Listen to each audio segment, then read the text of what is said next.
Remember the raptor kitchen scene? Let's do that again, but this time with so much product placement it'll make your head spin. Remember the paper-thin plot of Jurassic Park 3 that served as a bare minimum reason just to get some meat sacks on an island with dinosaurs? Let's do that again, but with two different groups of people this time. Remember the river raft scene from the original novel that sorta got adapted in JP3, but not really? Let's do that for real this time. That's actually cool. I like that. Jurassic World Rebirth is like if you have a son who keeps bringing home D's and F's on his report card, and finally he brings one home and it's a C+. Do you wish he'd bring home an A? Well, yeah, of course. Are you happy that his C+ is better than the D's and F's he's been bringing home? Yeah, sure. Take him out for celebratory bloomin' onions or something, I don't know. Return viewers know whenever I talk about something, I like to review it in the context of the series it's in, not just as a lone product. So having time to come home, compile my thoughts, and start recording this, my very first thought after finishing the film is, it is literally Jurassic Park 3 again. Like, I would call this Jurassic Park 3.5. But here's the thing, I also think it's the best Jurassic Park movie we've gotten since 1997. He left us.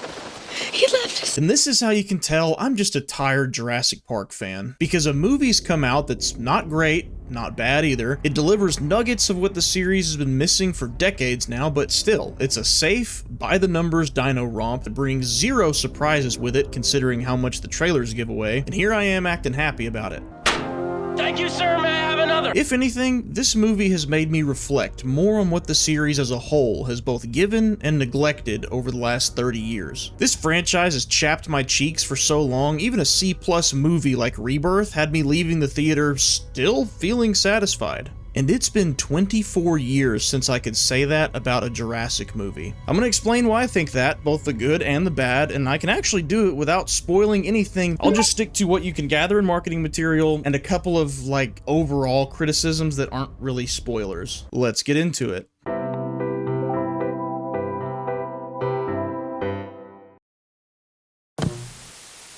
Crocodile Dundee 2, starring... Particular reason. What's big? Today is opening day for Jurassic Park, Steven Spielberg's prehistoric mega movie. Audiences smell a box office smash. It was a horror film. I think there's a huge mixed message here. The subject is dinosaurs. That's a children's subject, but the movie is a violent movie. It's a gory movie about killing. I'm sure I don't have to tell you guys this, but we all know the original Jurassic Park is a classic. Groundbreaking special effects that still look better than much of what we get today over 30 years later. Except this shot.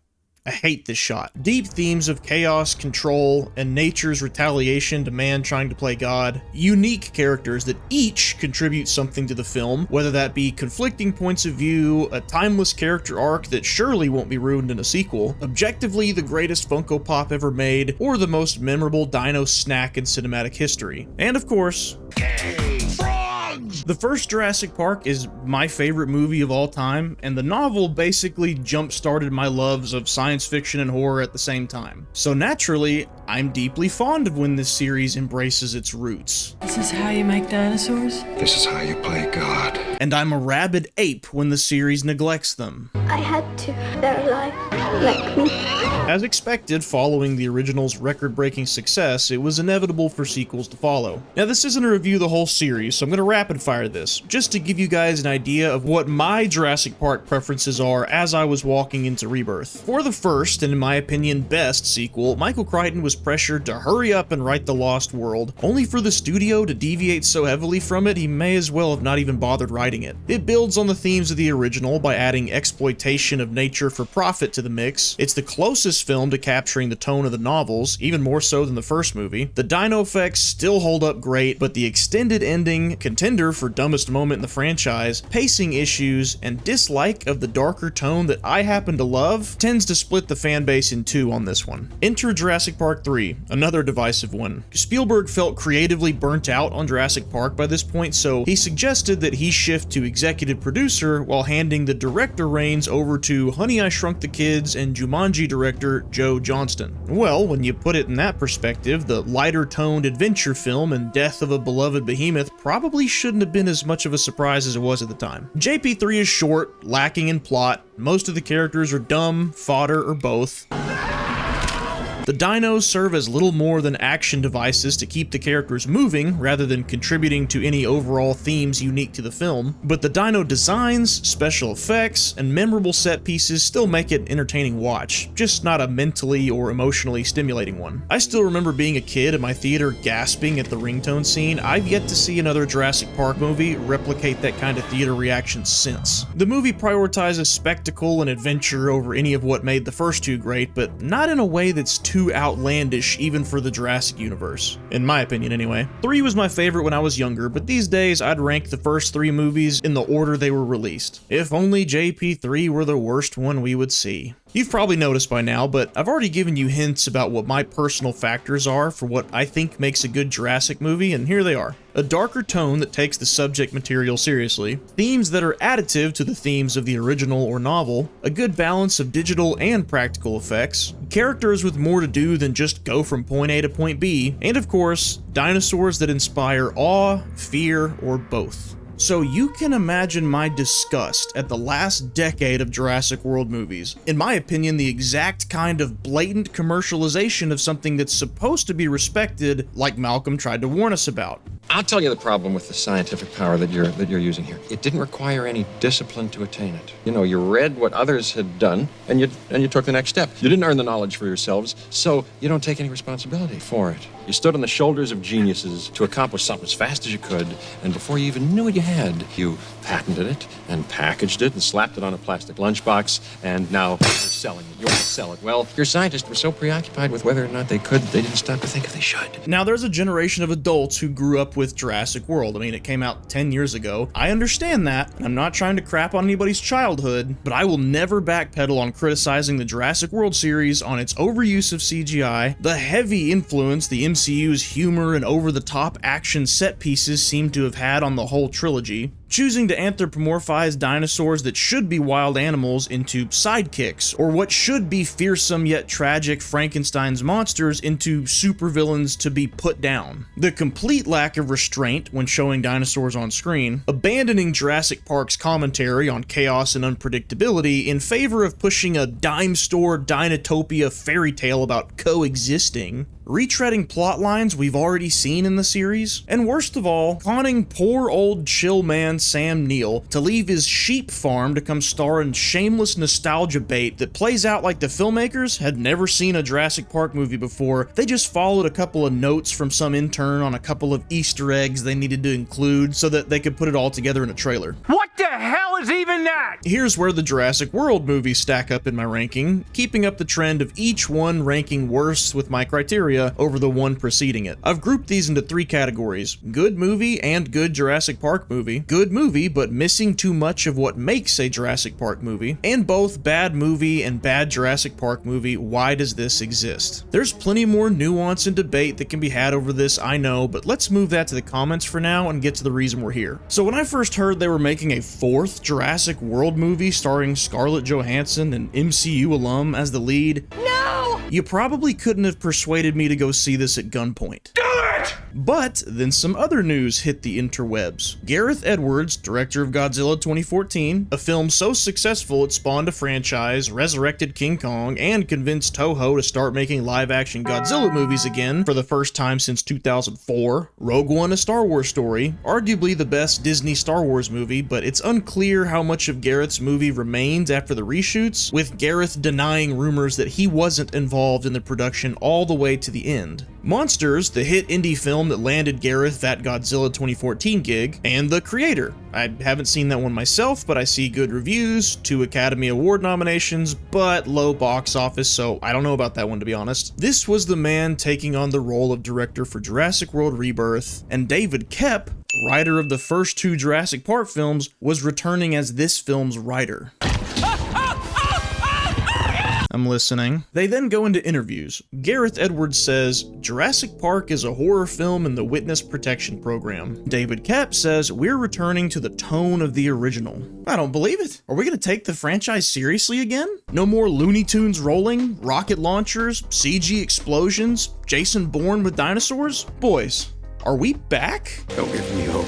Then the first trailer hits. Oh no, this can't be. CG dinos, big action set pieces, and quips so stupid and non-additive to the scene, they give Marvel writers a run for their money. Maybe we should make it quick. Please don't say they're raptors. They're raptors. None of what you just said is good. I was so put off by this trailer that shorts of me raging about it are by far the best performing content from back when I ran the second channel. The tone of this trailer was an amplification of everything I hate about the Jurassic World series, and after the negative reception to Fallen Kingdom and Dominion, I couldn't for the life of me figure out why they'd go in that direction again. Money! I was mildly intrigued by the idea of seeing experiments gone wrong. I was entertained by the Titanosaur designs probably being a reference to Godzilla's Titanosaurus, and the new D-Rex design looking like some of the concept art from Godzilla 2014. Did you know Gareth Edwards directed a Godzilla movie? But at the time, I was way more into the trailer for Primitive War, lower budget but looked to be more self-serious, and also based on a dino horror novel. And then Universal graced us with a poster so impressively bad, I thought it had to be fan art. But no, it is official marketing material. But then I remembered what Gareth and David said. Horror, tone of the original. What if they thought big and silly was how they'd get butts and seats, so that's how they edited their trailer? None of what you just said is good. So I waited. And now that I have finally seen Rebirth in its entirety, I'm not even sure I would call this Jurassic World. In my tiny monkey brain, this felt more like a true Jurassic Park 4. The world-altering events of Jurassic World are so hilariously hand-waved away in such a stupid fashion. Outside of like the first 10 minutes, you could just forget that trilogy exists if you wanted to. Welcome to Jurassic World. If we're going to survive, we'll have to trust each other, coexist. Psych! I imagine this will put off World Trilogy fans, but for me, it's one of those rare cases of, I don't care how lazy your writing was to get us out of the hole, I'm just glad to be out of the hole. When I say Jurassic World Rebirth is literally Jurassic Park 3 again, what I mean is, it's a bare bones plot, like I've seen more plot in a Skyrim fetch quest than what's in this movie, and basically the whole movie is kind of just going from dino chase sequence to dino chase sequence, a lot like 3. But, it handles these dino chase sequences way better than what we've seen in the last several years. Look at the difference between the T-Rex Jeep chase scene from the original and the Malta chase scene from Jurassic World Dominion. While both of these are high-octane scenes, the Dominion scene is meant to be fun, thrilling, while the chase scene from the original is also meant to be thrilling, but it's not fun. It's tense and it's scary. Rebirth's chase sequences, and there's a lot of them, lean way more into this tone of a dino chase sequence. So yeah, I actually got some of what I wanted. Rebirth lets its dinosaurs inspire awe and induce fear, and it doesn't rush these sequences, as the Lord intended. Most of its kills are shocking, brutal, and don't just serve as background carnage, they're focal to the scenes they're in. Even this scene, turns out it was edited to feel like more of a lighter, fast-paced action sequence with a dash of slapstick humor for the trailer. In the actual movie, it's tense, and it even gives us a moment ripped straight out of my nightmares that unironically made my jaw drop when it happened. As for those great value Marvel quips, not all of them were in the final movie, but Rebirth did occasionally play something for laughs that may or may not land with you, and aside from one extended joke early on that's mainly just there for product placement, I don't think they overdid it with the humor. It's a pretty serious film overall. Thank God. Okay, hold on, I've got it. Jurassic World Rebirth is like if you took the pacing of Jurassic Park 3, but added the tone of the opening scene from Fallen Kingdom to every one of those dino chase sequences. That is what this movie is. Take it to the bank. It's the best description you're gonna get on the internet for this thing. But with that serious tone came some serious missed opportunities. That would be the plot. When it comes to plot, I was looking forward to learning more about InGen's kind of side experiments. You know, the only real distinction this movie seems to have over the rest of the series. Based on the trailers, surely this movie will give us more InGen backstory, or perhaps a distorted creature that didn't ask to be born that we can both fear but sympathize with. Or several. I thought we would get this, but honestly, it doesn't give us any real lore to get into. It doesn't really expand the world all that much. If anything, it actually just serves as an excuse to give us some different looking designs for the people to run from this time. Which sucks. I was disappointed by that. The island makes no sense either. It's just a random island. It's not even one of the 5 deaths mentioned in Lost World. Why is this series afraid of using those islands? I don't understand. But whatever. Normal people aren't going to care about that. I cared about it very much. I was disappointed by it. At least Rebirth, unlike Fallen Kingdom, understands that in this world of cloning and genetic splicing, it could have gone in many directions. That's horrible. But because it's a Jurassic film, it knows it needs to stay close to the dinos. Take notes, eventual sequel to Alien Romulus. These abominations don't actually have as much emphasis in the movie as I thought they would, like the trailers made me think they would. So those of you that hate the idea of the ugly hybrids, rejoice. It's mostly the normal looking dinosaurs in this one. And yes, I know that even the traditional looking dinosaurs are still hybrids too, but you know exactly what I mean when I say traditional looking dinosaurs versus this thing.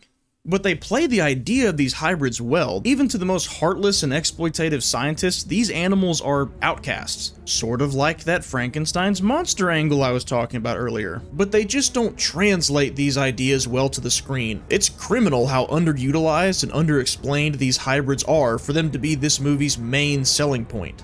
Are they in pain? Were they mistreated? Do red lights set off the D-Rex because of the lab's lights? We know they were abandoned here on the island, but so was everything else, and we never see their holding cells. For all we know, they got satin pillows and fresh goat from Uber Eats whenever they wanted. It would have been such a layup for Rebirth to give us scenes or evidence through visual storytelling that the D-Rex was tortured, or its anatomy puts it in constant pain, or it's only attacking because it sees humans as a threat. Don't overhumanize it, we've been there, done that, but as the film stands right now, you could replace all of the hybrids with other traditional dino types and nothing would change. I usually like the less is more approach, but for the hybrids and especially the D-Rex, I think it could have used just a little more. As for something Rebirth needed way less of, the product placement in this movie was absurd. It was almost every scene, at least for the first half, and then the finale was just like the final boss of product placement. It was crazy. I don't mind the occasional brand popping up in a scene, you know, it's kind of like real life. We have brands all around us, but when it's the focal point of a shot, or maybe even the inciting incident of a scene, it's distracting. This is a Krispy Kreme. Krispy Kreme. This is a special place. You'll see what I mean in the first 5 minutes of the movie. Like, it's very in your face. Yeah, Barbasol was the mother of product placement in the first one, but that felt natural. Of course, the guy hiding embryos in a can of shaving cream to avoid suspicion is gonna bring a common brand of shaving cream that won't arouse suspicion. What was it supposed to say? Corporate espionage shaving cream? No menthol? Rebirths, on the other hand, are that type of product placement that it's acting like it's nonchalant, but the camera lingers just long enough to be obvious what it's doing. Like Peter Parker canonically drinking Dr. Pepper. Funny coincidence, actually. To name another positive of Rebirth, I think this is some of the best character work we've seen in the entire Jurassic World series. I didn't say Park, I said World. And not all the characters, really just like 2 or 3 that are actually significant here, and that's just from likability, not necessarily any satisfying character arcs. That ought to tell you how bland and forgettable I think the World movies characters are, with I guess the exception of Chris Pratt, the dino whispering superhero. Everybody remembers him. Not a single one of the characters in Rebirth are as captivating as any of the originals, but I'd still say they're a better party than the Kirbys. What's a bad idea? Eric!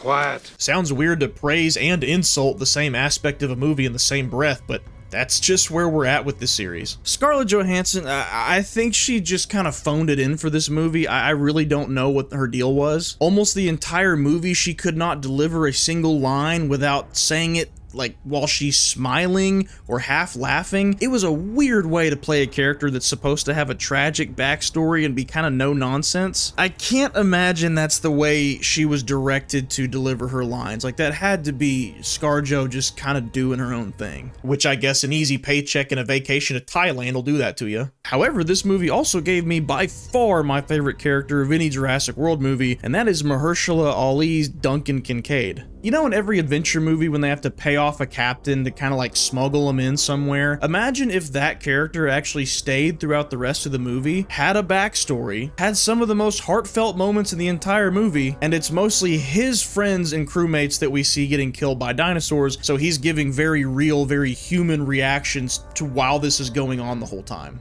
He was great, seriously. He's a side character. He's not even a lead. Give us more of him. But speaking of the dino action, unfortunately, like the other Jurassic World movies, there's so much CG, dude. The sets looked great, lots of on-location shooting and practical effects there, but as far as the dinos themselves, I think I counted exactly one instance in the entire movie with a practical dino effect. I mean, this movie had a rush schedule, so I guess I expected them not to go all out on animatronics or puppetry this time, but it's still very disappointing to me. That's some of my favorite parts of the original trilogy. There's just something about whenever the dinosaur is physically there on screen interacting with the actors, it makes it feel way more real, and we're just not in a place in technology where CG and practical effects are completely indistinguishable from each other yet. So I don't know about you, but I can pretty much always tell, and it breaks my immersion when a shot that didn't have to use CGI does it anyway. Doubly so when 14 years in tech advancement somehow makes a scene look less believable than what came before it. My point is that I think a Jurassic movie's effects are at their best when they balance both practical and digital, even within one scene or one shot. JP3 is probably the best in the series when it comes to using both at the same time, but like most of the World Series dino scenes, Rebirth doesn't even try to replicate this technique. Even Dominion, the worst movie in the series by far, at least had that going for it. But unlike the other Jurassic World movies, Rebirth actually captures the spirit of looking at all of these dinosaurs as the animals that they are, not